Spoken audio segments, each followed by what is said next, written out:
Folks, this is the first time I've given a lecture here in the United States in probably 9 years. A lot of what you're going to see here today is a first-time release worldwide of Technologies and Secrets. It is time, and so I am going to teach you some things here on this board about the cover-up that has been mentioned before in some of the lectures, about the alien cover-up and about some of our own human-based programs to make anti-gravity and various other technologies. I don't want this to be a dull and boring lecture, and the opening montage you saw covers scenes from everything we're going to try to squeeze into an hour. If it goes over your head or you forget things, don't worry. They're recording it on a DVD, and I planned on this. What we're presenting here is going to go far and wide, not just here in Roswell.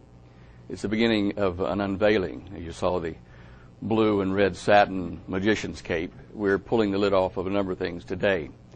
I didn't even tell Guy, organizing this, what exactly we were going to do because I didn't want it to leak out anywhere.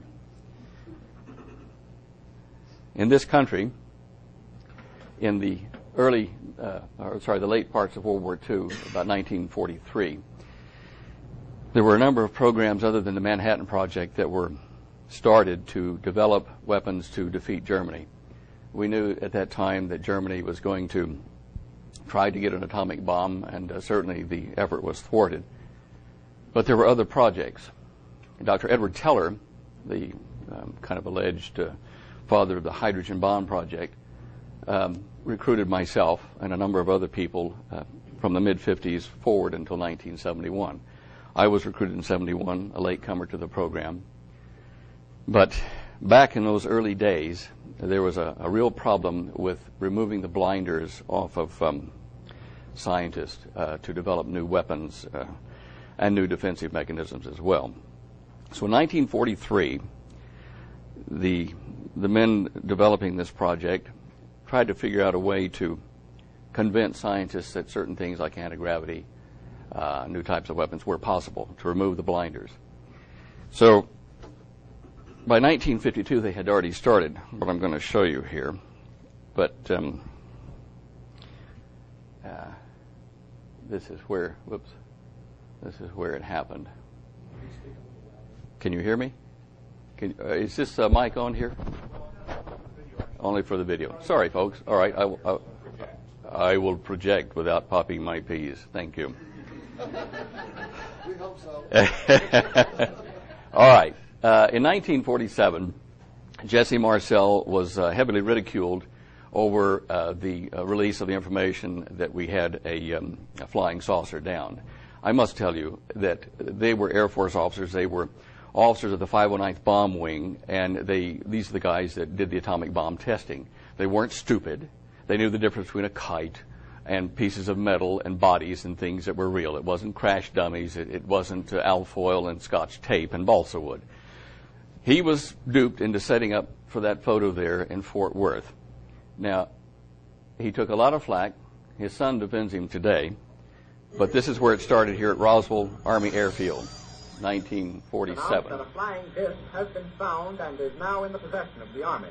Army officers say the missile, found sometime last week, has been inspected at Roswell, New Mexico, and sent to Wright Field, Ohio, for further inspection. Little time warp sound effects there.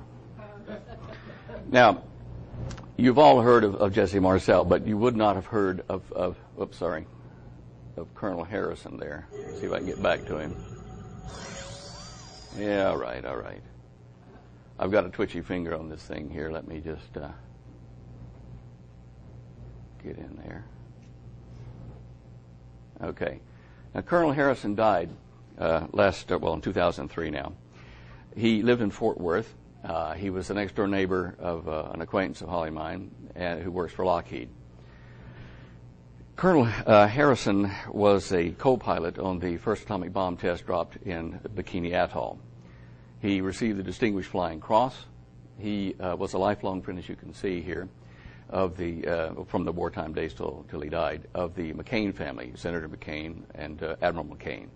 He also served as a special assistant to Admiral McCain at a very top-level security position.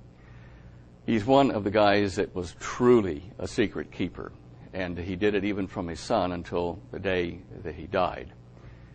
As it turns out, Colonel Harrison was outside the back of his apartment, slipped and fell and hurt his head to the point that it was a cerebral hemorrhage.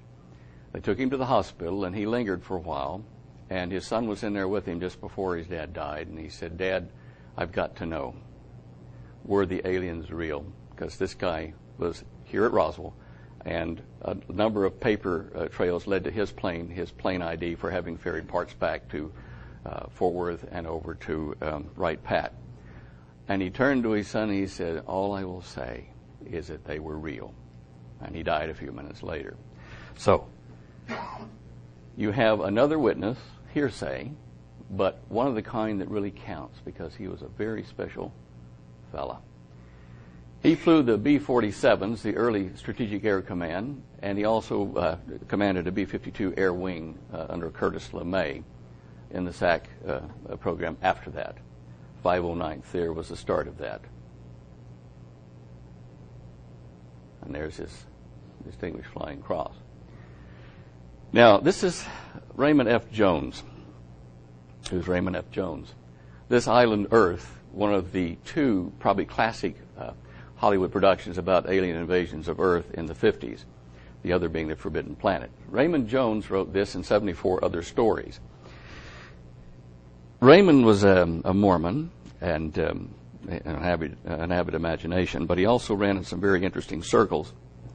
And so after he had started and finished this particular book, which became the movie, he wrote a short story called Noise Level for this magazine, 1952. I came across the story in 1977 in this reprint done in England. I'm going to tell you a short précis of this story because it's going to probably answer a number of things for you eventually. In the story that Raymond wrote, Noise Level, there's a meeting called in the Pentagon. The chiefs of staff all come to the meeting, and there's a president's representative there, and there's this big table. In the middle of the table, there's this plastic-wrapped bunch of burned junk. And it was sealed up, airtight, tied off anyway. And the president's aide tells the assembled scientists and professors who have been called in from all the United States and the generals, he said, "Look, I know you're not going to believe what we're about to tell you, but something extraordinary happened last week, and we need your help to solve the mystery." He said, "We have some of it on film. We were testing this young fellow's device. He's kind of a smart aleck, but we were testing it last week with him, and here's the film we took." And so they opened up the curtain, and the film starts. And you see this young, kind of red-haired, freckle-faced scientist-looking smart aleck, really a bright genius type. And he's got this little chest pack and a backpack and a little belt, and he's standing in front of some of the generals there in a football stadium. And he reaches down, he pushes a button, and he lifts up off the deck 2 or 3 feet and just stands there in the air. Nobody says a word in the office there in the Pentagon. They're thinking, wow.